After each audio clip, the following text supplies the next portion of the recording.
I'm a simple guy. I just want unity for a few more weeks until we can get President Trump inaugurated and back in the Oval Office.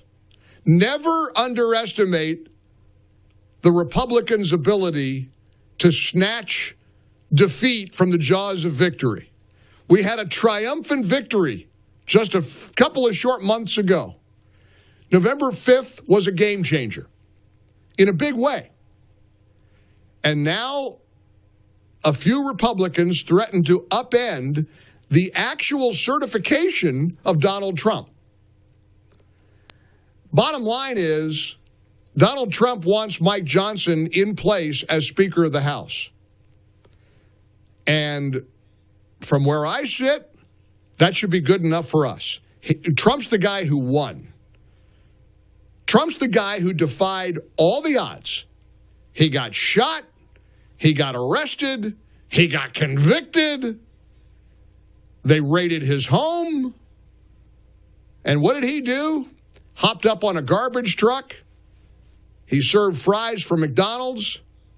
And against all odds, managed to defeat the machine, the beast, because the beast was all in for Kamala Harris. Think about what this country would be like right now, what you and I would be feeling if after these terror attacks and open borders and people getting burned alive on subways, if we were about to inaugurate Kamala Harris. Let that sink in. And while he had a convincing, epic victory, they put all they could into her. And we have perhaps the opportunity to be unified in victory. Instead, we got some sharp-elbowed, red meat conservatives like Thomas Massie, the congressman from Kentucky, saying, I don't care what you do to me, I'm never voting today for Mike Johnson. Here he was last night with Matt Gaetz on Matt's new show on One America News. If Chip Roy were asked to serve as chairman of the Rules Committee, would that be enough to get your vote for Mike Johnson? Oh, no. You can pull all my fingernails out. You can shove bamboo up in them. You can start cutting off my fingers. I am not voting for Mike Johnson tomorrow. And you can take that to the bank. Well, I hope he's the only one. I really do. Mike Johnson thinks he might be the only one. Here's what Speaker Johnson said last night on Fox Business Network. We'll have maybe one no vote, I think. I think we get it done on the first round. I'm certainly hopeful for that because, as we noted, we've got to stick together. We'll be operating with the smallest margin in U.S. history for much of the first 100 days of the Congress and perhaps longer into the year. So it necessitates that every single Republican, as diverse as our caucus is, can put aside their personal preferences every day and work together for the team. And I think everybody understands clearly the mandate that we have, the importance of the moment, and I think they're going to come and get along. You know, I'm a big believer in making sure we let every voice be heard. I like a lot of things that Rand Paul represents. I appreciate Massie's renegade spirit. I love the warrior instincts of Marjorie Taylor Greene. I love the leadership of Jim Jordan. I mean, I like these guys. But we have an opportunity here to blow this and hand the speakership over to Hakeem Jeffries. You understand, procedurally, that's what could happen. We might just hand the speakership over to Hakeem Jeffries because we can't get our act together, and the Democrats are, circling the wagons. Now, Democrats, according to Axios today, are pushing back against a proposed change to House rules that would allow only Republicans to force a vote on removing the speaker. Because the Democrats, they want to do Mike Johnson in every bit as much as Thomas Massie does. The Democrats want this turmoil. And again, for the record, Donald Trump wants Mike Johnson to stay put. Give me your take on all of it. 800-655-Mike. Welcome aboard. It's Friday, January 3rd. I think we can have one more day worth of Happy New Year's to each other, right? got into a big kerfluffle with my pal Mark Davis because he goes around apparently posting Xmas on social media, and somebody called him out for it, and Mark said, well, now technically that's correct. That's not sacrilegious. I was like stunned. I think we ought to keep Christ in Christmas every chance we get. We should never miss an opportunity to say Christmas, not Xmas. But evidently, there's some historical significance to Xmas. From the Roman gladiators or something. I have no idea what beats the heck out of me. For me, Xmas is rather offensive, but apparently not to my pal Mark. But in the meantime, Mark and I are in agreement that we ought to have at least 3 more weeks of unity. Can we just have a few more weeks of unity? Can we act like we won on November the 5th? And can we do what the Democrats would surely do, and that is be unified? I mean, you got to have Mike Johnson in place to certify Trump's presidency. You want to take up a battle over Mike Johnson after Trump is inaugurated? Okay, let's have that conversation. Just not now, not in the days leading up to the inauguration. I get that a lot of you like chaos. I kind of do too. The status quo needs to be interrupted. I get it. But how about we be unified? Just a few short weeks away. 800-655-MIKE, call or text. Join us here on a Friday, January 3rd episode of The Mike Gallagher Show. Text message from Nebraska. Mike, the voters from Kentucky need to straighten out that sharp-elbowed, quote, you can cut off my fingers, congressman. Chuck in Michigan. I authorized Trump to use a cattle prod to get Thomas. It's not just Thomas Massie, Chip Roy, Victoria Sparse from Indiana. I love her. Andy Harris, MD, Andy Biggs. I like Congressman Biggs from Arizona. He hosted me once at the border on one of the many border visits we made. You still got some that are on the fence. Ralph Norman, South Carolina. Eli Crane. Hey, guys, how about we play nice for 3 more weeks? Can you just give us 3 weeks? That's it. Let's get Trump inaugurated, okay? We don't need this kind of nightmare on our hands. And it would be a nightmare. I know a lot. You know, I've got a theory about people who think it's a good idea for Thomas Massie and maybe Chip Roy and others to hold out. And we can only afford to lose 2. You like the chaos. And there's nothing wrong with a little chaos. It's been business as usual for too long. Well, you delivered the chaos candidate, Donald Trump. He's going to knock heads. He's going to be large and in charge.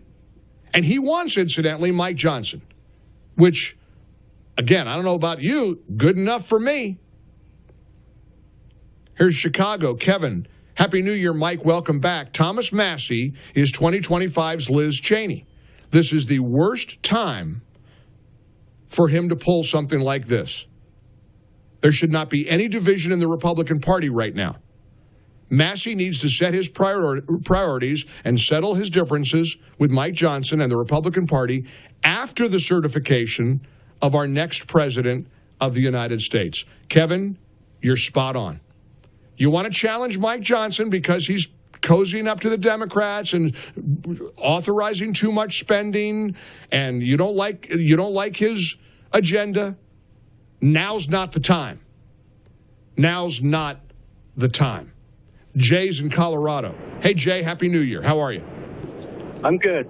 Hey, Mike, I think maybe some of these might be holdover Never-Trumpers who don't want them in. I don't know. I had a guy who called me and challenged me on it, and then in the middle of the conversation, he said, you guys electing your dear leader. And I thought, well, that's a sign. I think that maybe he's a never-Trumper. Maybe these are people that just don't like Trump, and they don't want Trump to be successful. And a lot of these folks are clever. Many of these folks, you're right, they kind of appear to be something they're not. Nate's in Chicago. Nate, welcome aboard. Hey, my point is this. every time we try to do anything, the Democrats fall in line and vote 100% against us. We have to figure out a way that we've got to make a plan to figure out what to do when they do that. And I got an idea, okay? Sure. Give these guys, 13 congressmen that agree that they'll revisit this whole thing in 90 days. And then if Chip Roy or whoever it is feel uncomfortable, then they can revote. But it's going to take 9, not 2 this time. Well, I mean, I just keep thinking of the Ronald Reagan line about letting, what is it, Eric, I always get the phrase messed up. Don't let the perfect be the enemy of the good. We're not going to get everything we want. A lot of people don't want any compromise. A lot of people despise compromise. They absolutely do. They don't want to play ball. They view the other side as the mortal enemy of the Republican Party, and they absolutely will not play ball with them. And I also understand that because they don't like to play ball with us either. But it feels like there's a new era. Have you noticed how different things feel this time with Trump about to take office? You know, all these big campaign inauguration donations that he's getting from unlikely places like Facebook and Meta, CEOs of companies. I've even seen a number of Democrats who have been vicious to Trump over the years act like they're going to give him a chance. It's different this time. We don't need to present this kind of chaos on the eve of the inauguration. Sue's in Sacramento, California. Hi, Sue. Welcome back. Happy New Year. Happy New Year, Mike. I just called Thomas Massie's office, and the young man picked up, and I told him, I want you to take this message. We need to unite. Otherwise, a house which is on Desiree, it does not going to win. Therefore, please, I plead prayerfully for him to vote, and I pray God to sway his vote. Amen. I agree. I hope maybe Thomas Massie is often the lone no vote on everything. He's a renegade. He's a rebel. It's who he is. And incidentally, there should be a place for him.